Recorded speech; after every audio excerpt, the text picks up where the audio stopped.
major claim of policy achievement is in free education. And some of these children and their parents have not paid school fees for 3 years now in public school. Most of them had written WAEC and NECO free.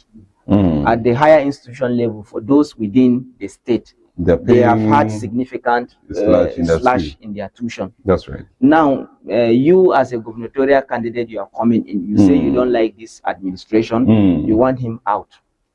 Do you support this free education? And why do you want that father that had not paid school fees for 3 years to start paying another fees?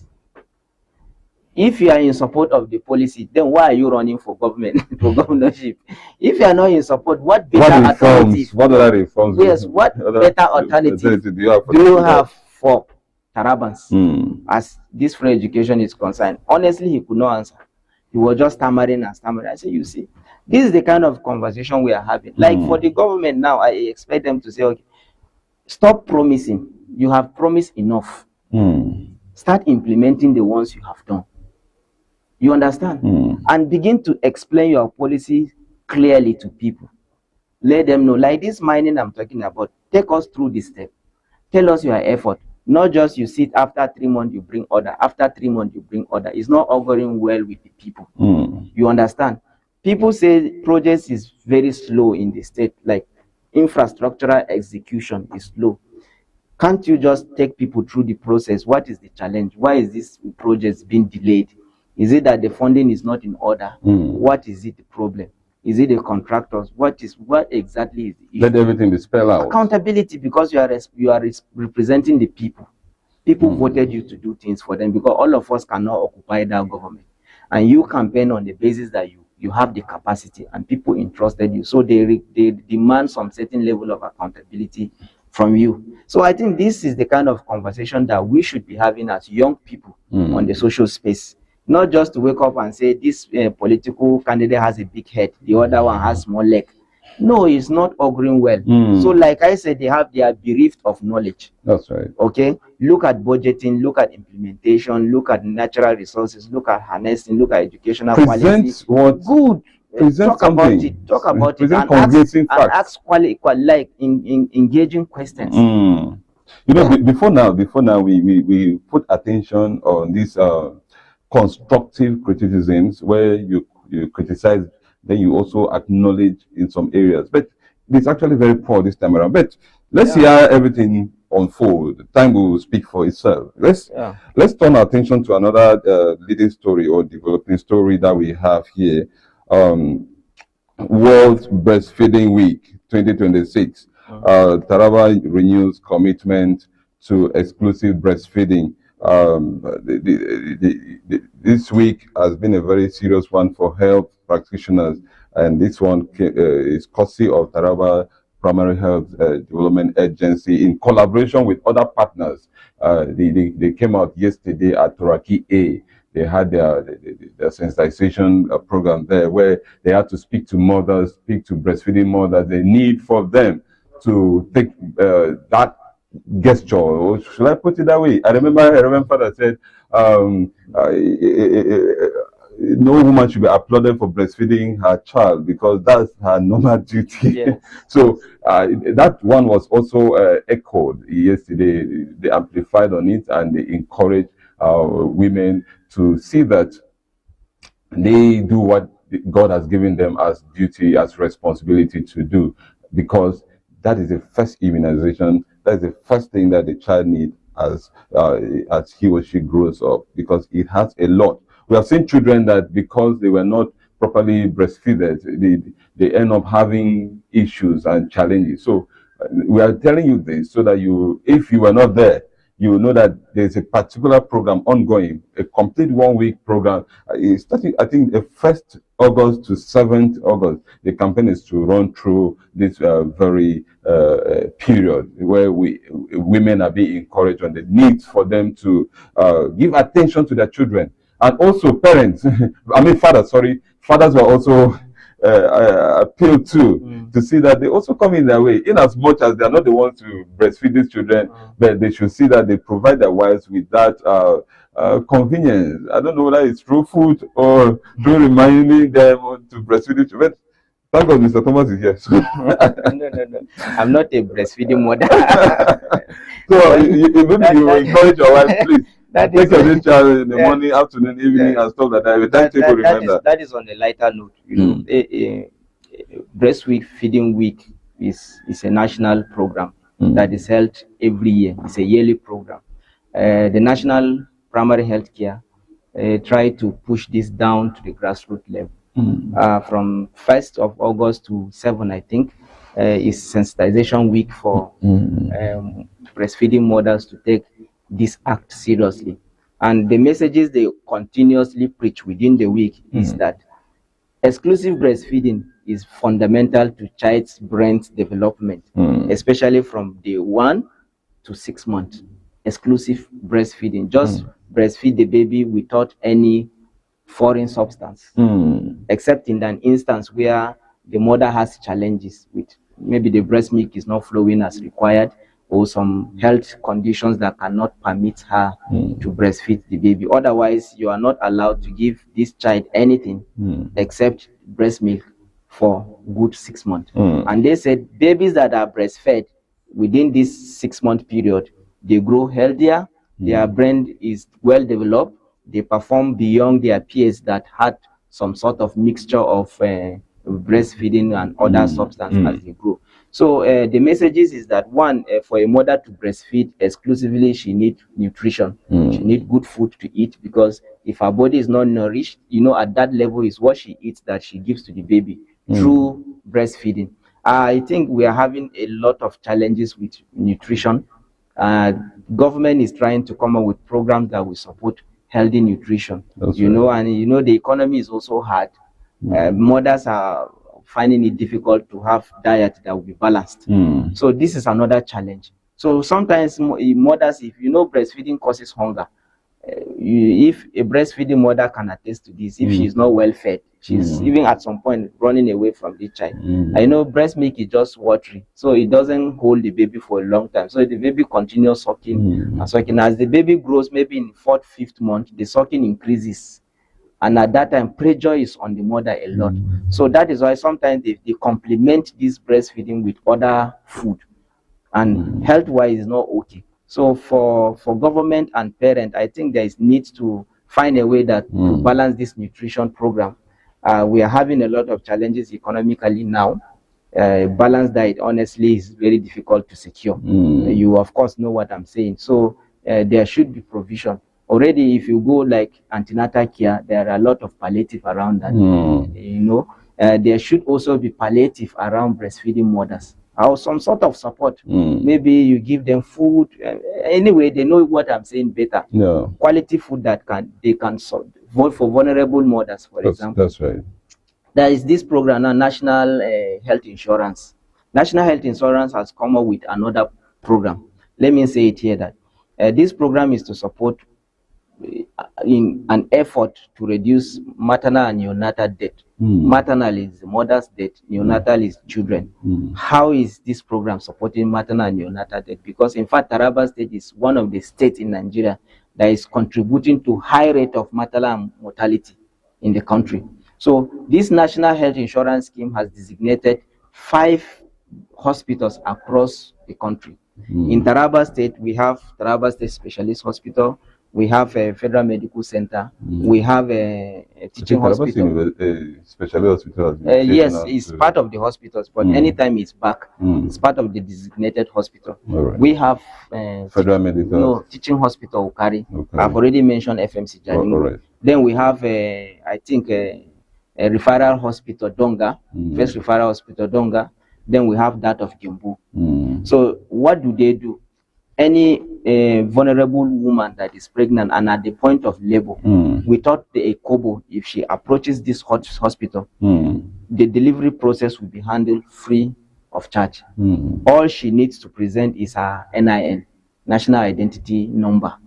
Therefore, the woman that doesn't have, maybe for some sort of reason, that does not mean she will not be attended. She will be attended and at the hospital before she will be discharged. The hospital management brings this national, what do you call it? These people enrolling people on NIN. Come and enroll the mother. Agent. So, good. This is the kind of support I would want to be seeing for breastfeeding mothers too, so that they can sustain their babies while they breastfeed them. Because you see that, like that National Health Insurance Program now, it has widespread. You know, 2 in Jalingo, 2 in southern part of the state, and 1 in central, which is Gembu, and they are strategically defined. So, and for even the hospitals that don't have this package, if the woman gets there, they can put her in a good state that will refer the woman to the hospital that has these packages. You understand? So this is the kind of effort the federal government and partners are doing to see that the number of women dying reduces. Let me give you a shocking statistic. In every 100,000 women that give birth, if, for example, today in Nigeria, 100,000 women delivers, among them, 1,500 are going to die. You understand? According to statistics. That is exactly what is happening. 1,500 will die. Sometimes we don't talk about this. Imagine a plane crashes with 1,500 people in it. It's actually very... It's going to be a story for like months. Remember one that crashes in India with just 200 people. Look at how it attracted global attention. No, I talked about 1,000. 1,005. And now imagine 100,000. By the time that, even let's say in quarter, like say in Nigeria from January to March, we have 4 quarters in a year, 4 times. 1,500 times 4. You have about 6,000. That's right. So you are losing 6,000 women yearly. Times it by 5 years. You get what I'm saying? So it's a national emergency. Yeah. So this maternal mortality and neonatal death is an issue that is on the front line, and all stakeholders must come together. Hands on deck. Some of the challenges people are attributing to, specialists are saying that we have what we call poor health seeking behavior.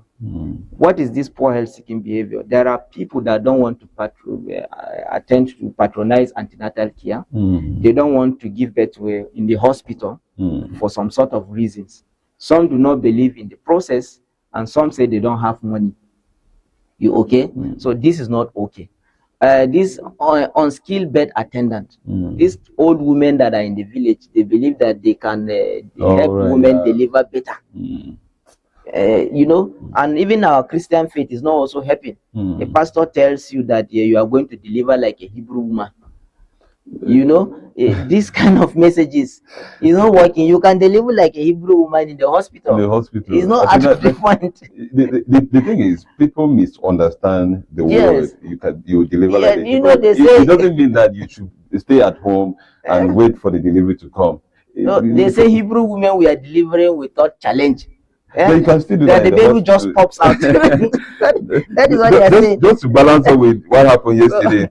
Just to balance up with what happened yesterday, the event took place, as I said earlier, at Turaki A, and the celebration observed under the theme "Breastfeeding is Sustainable Start in Life," and also the Executive Secretary of the Taraba State Primary Healthcare Development Agency, Dr. Tukurnu, was ably represented by Dr. Ubanus Ezekiel. And he stated clearly that in an interview, he made it clear that the effort to see that this continue will not just stop with the 1 week that has been given. More effort will come in to see that everything balance up with what is needed. Just like you said, they also know, because they are working with statistics, they know how many women are being affected yearly as a result of childbirth and other things that are attributed to women.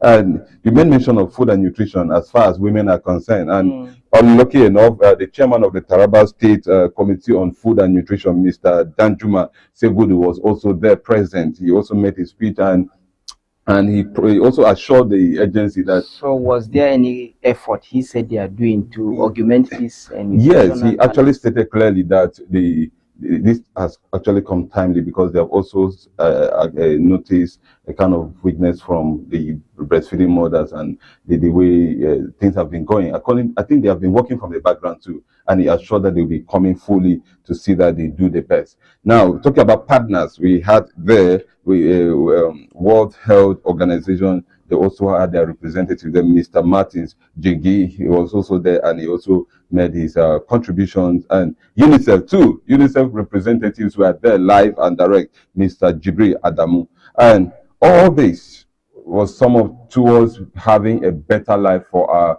women out there, for our mothers out there. And and flagging the celebration, Mrs. Mario Solomon, she made a very good words that I think everybody should take to heart, that taking care of a woman is taking care of a family. Like that's what she specifically said, because women have a lot to give out to the family as far as family is concerned, in as much as men are there to actually take care of them. But the significant role is always very, very big, and taking care of them, it should be our general responsibility. So that's what we have for you as far as the leading story around Taraba. We'll be moving straight to our dailies to know what is actually leading on our dailies. But we'll go on a quick break. We'll come back. We'll look at what we have here. Stay with us, please.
This is Kwararafa Television.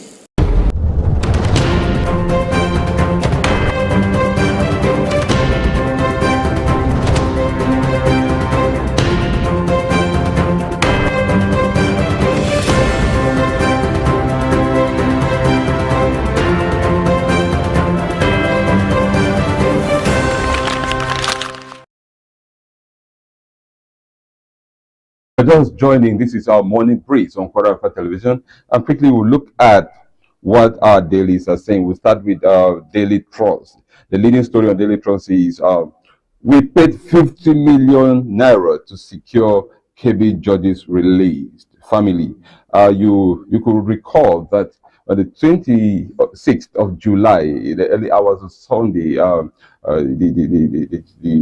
Chief Judge of High Court in Kebbi State was kidnapped, and the family is coming out to say, "Oh, this is what we paid for his release." And you also remember that this is not the first time that we are witnessing this in Nigeria.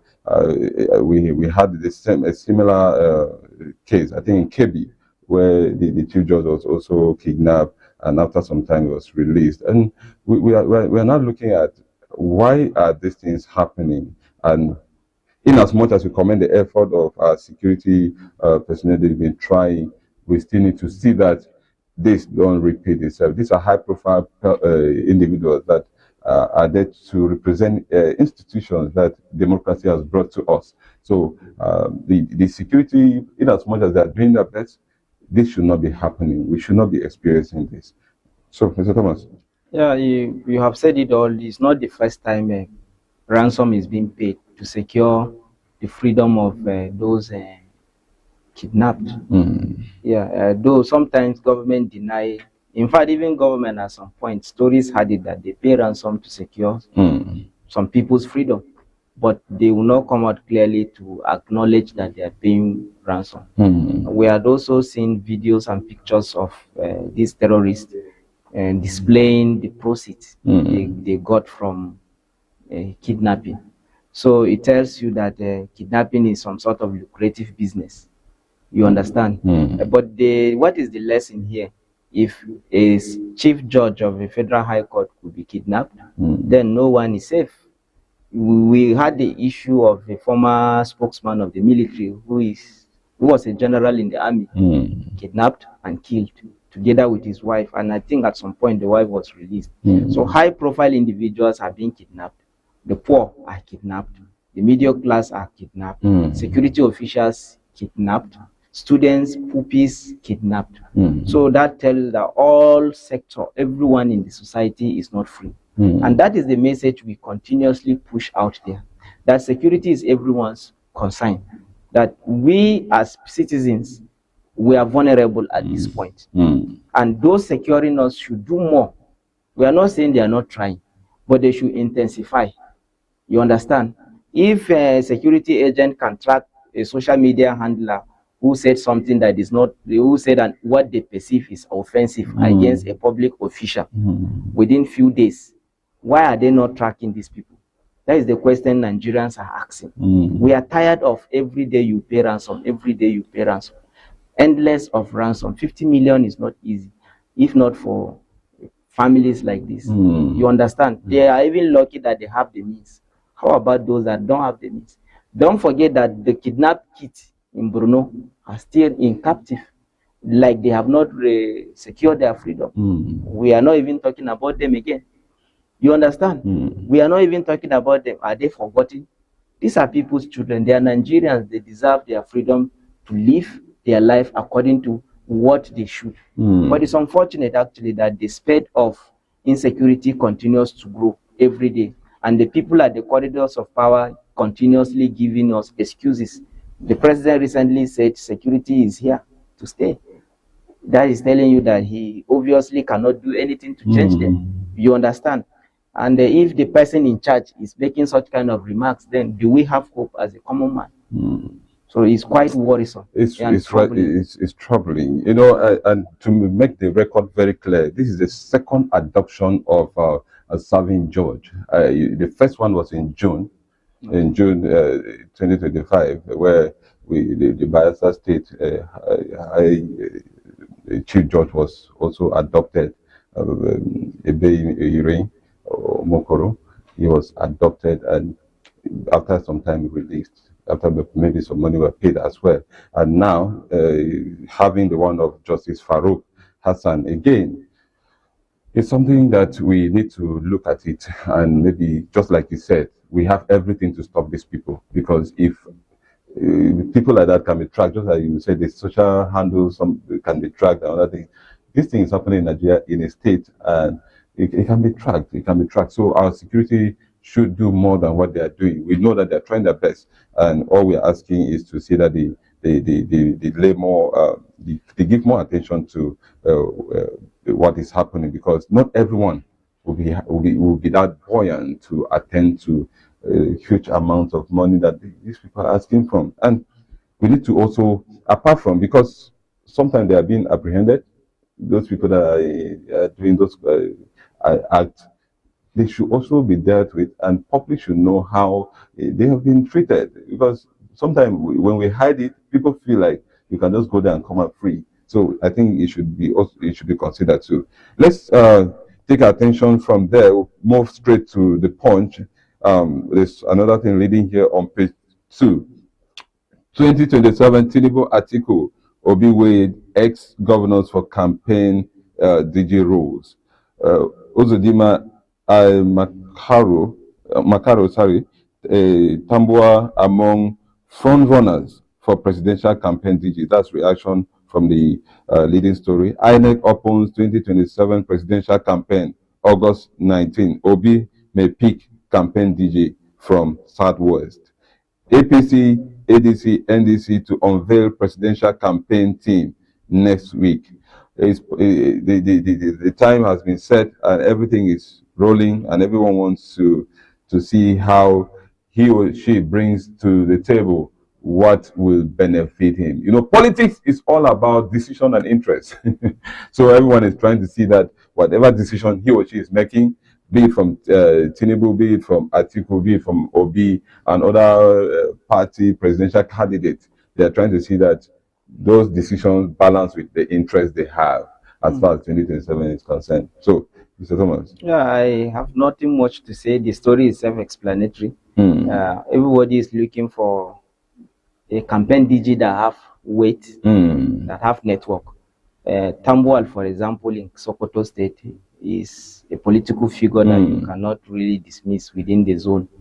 You know, at some point, he was also a presidential candidate, an aspirant. And he contested against Atiku, and he was the second runner-up at some point. So he had held that zone for some time. That's right. From being a National Assembly to Senate to governor. You understand? So he's not someone to look down on. Al-Makura, the one that Tinubu, I think, and Hope Ozodinma that they are particularly considering among them. They are all strong politicians, you know. I don't know who Obi is eyeing. But he say Southwest. Southwest, yeah. He could also possibly look at another former governor that they could pick. Some of these former governors have network. Yes, they still have some high level of control within their state. That's right. So, and the permutation is to see that they have seamless campaign period. They just have 2 weeks. Presidential campaign will commence. So it's in order. We will see more of this appointment as the day goes by. So, well, let's look at what they do and let's see the strategy they do come up with. Yes. All right. Let's look at Vanguard. We have a leading story on Vanguard. Nigerians' quality of life took us to Tinubu Onyeyekan. That's on page 9. Then we have this sweet reaction on it. Says we are done talking. Tells president to govern better.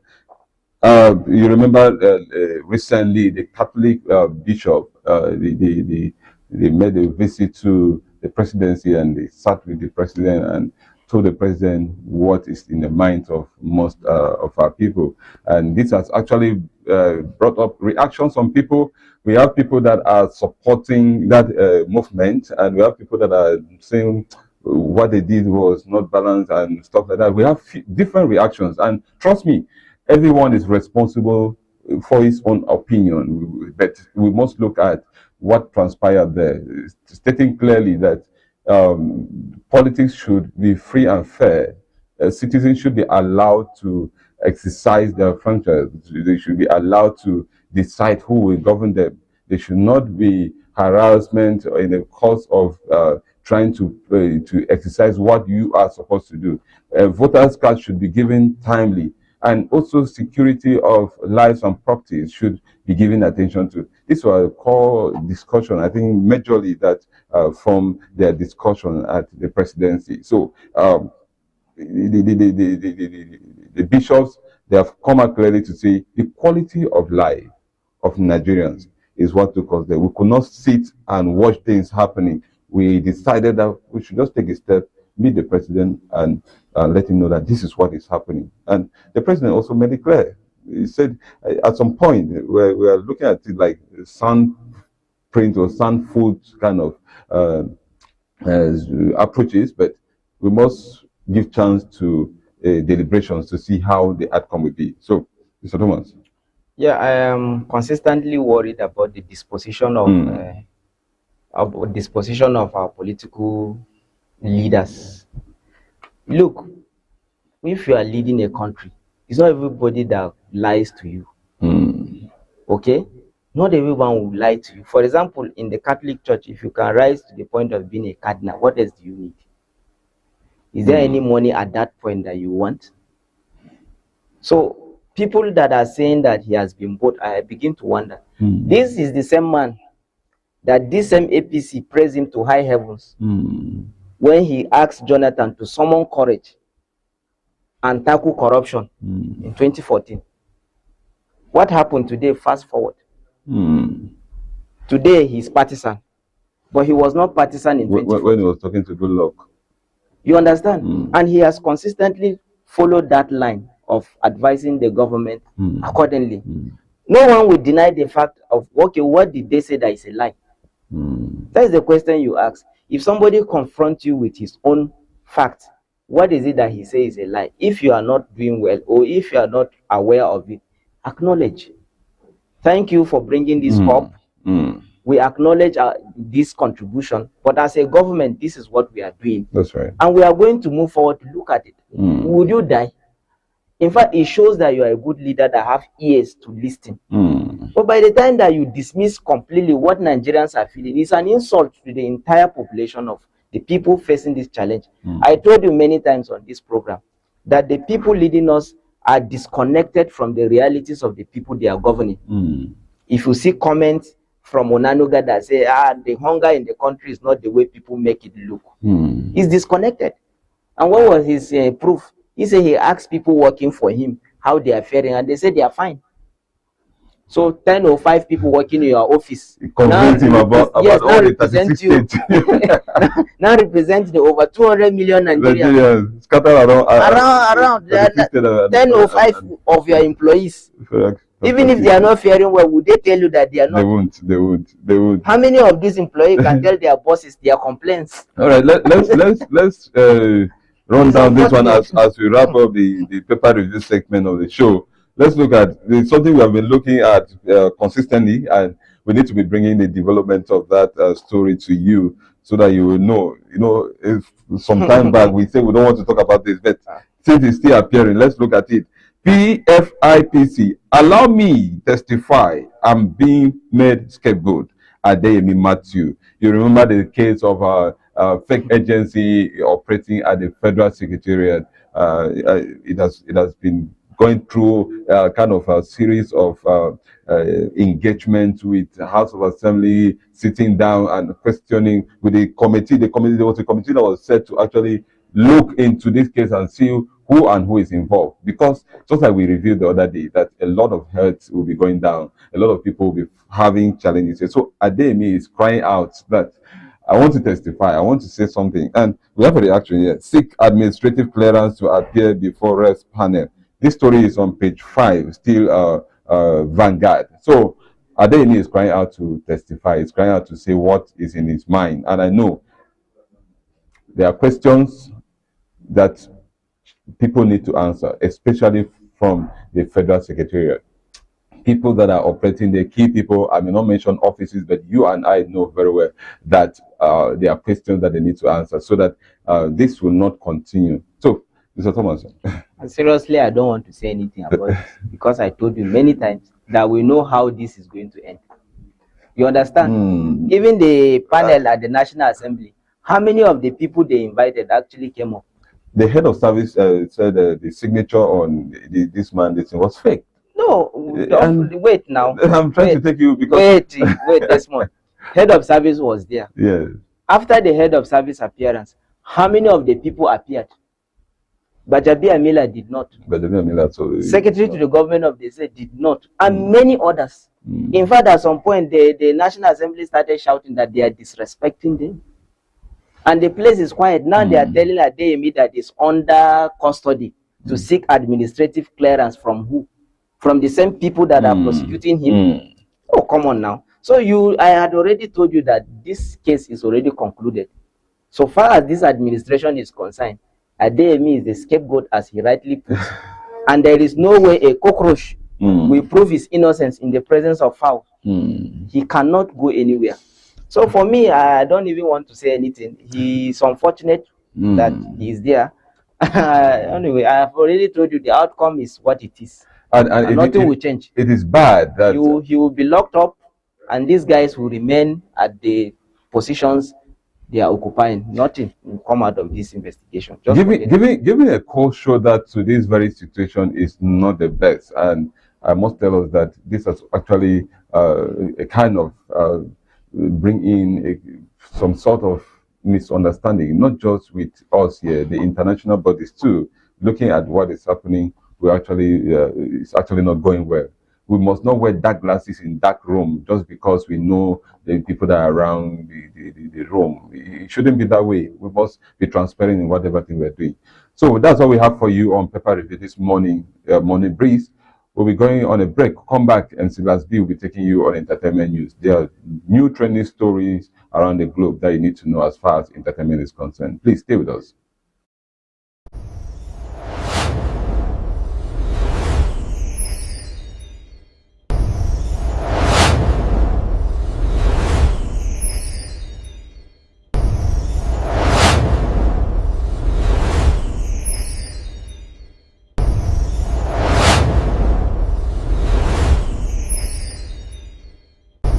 news, Tarabans and Nigerians 2610 Multilinks Concept Limited is here where quality, reliability and value matter most. Multilink Concept Limited is your trusted partner for motorcycles, genuine spare parts, agricultural equipment, office equipment and genuine engine oils. Whether you are a rider, farmer, entrepreneur, government agency or corporate organization, we have the right products to keep you moving and growing. At 2610 Multilinks Concept Limited, we offer durable motorcycles including Kumata motorcycles, genuine spare parts, high quality engine oils, dependable agricultural equipment and modern office equipment, all at competitive prices backed by excellent customer service.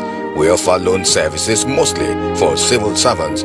Visit our Jalingo office at number 51 Amaruwa Way, opposite Sterling Bank, PSA, or before the pedestal bridge along Wukari, Yola Road, ATC Jalingo, or our Abuja office at number 5 Angle 90 Road, Phase 1, Gwagwalada FCT. For inquiries and orders, call 08-111-06-1254, 0803-617-1476 or 0803-761-8411.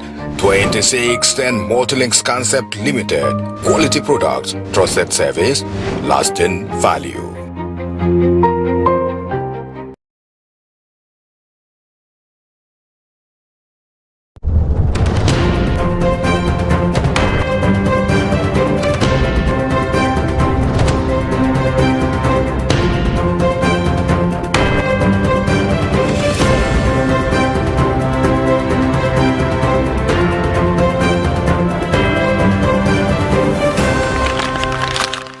Hello and welcome to the entertainment segment of the show. I am MC Las B.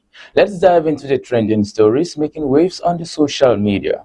The reality TV show keep making waves online. The Big Brother Naija season 11 housemate Nomi faced widespread backlash after making offensive remarks at fellow housemate Bills during a heated argument.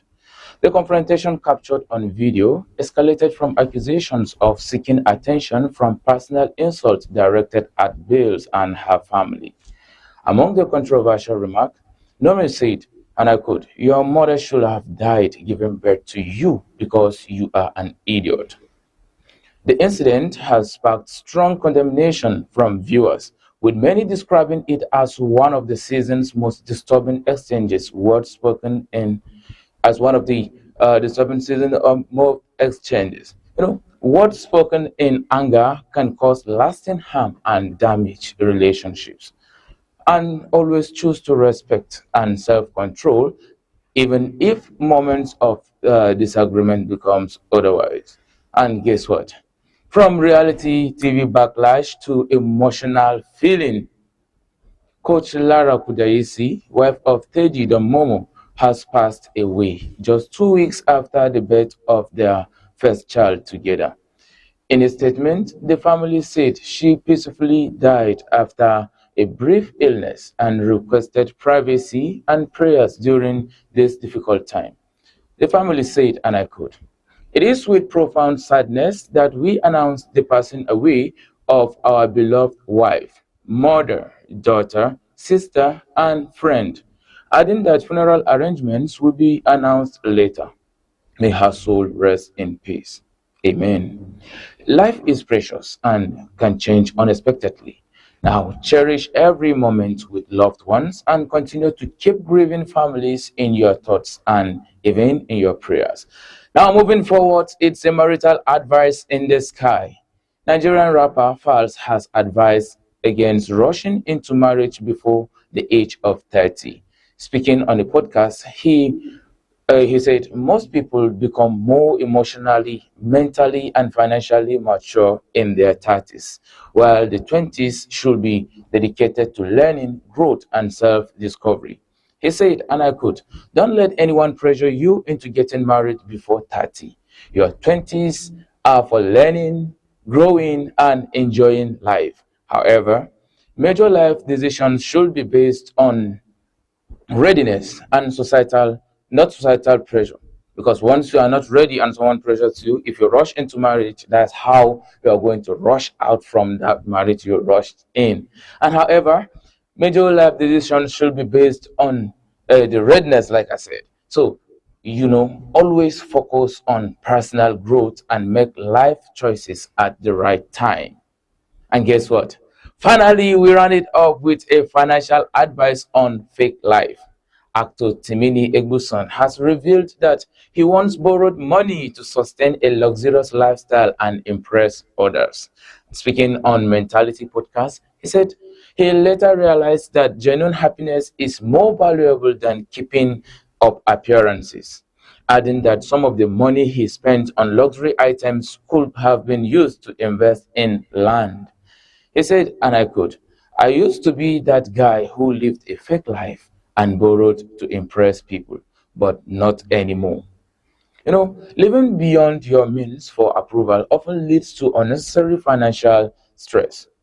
To you, viewer, be contented, spend wisely, and build a future based on value rather than appearances. And that's what I have for you this beautiful morning. Lock it up with Kwararafa Television. Thanks for watching. I am MC Lasby saying do have a wonderful day. All right, thank you so much, MC Lasby, for the entertainment news. That's what we have gathered for you so far this morning, and we'll be coming your way again tomorrow with another fresh package. On behalf of the production team, I am Fomi Desmond, and I'm wishing you the best.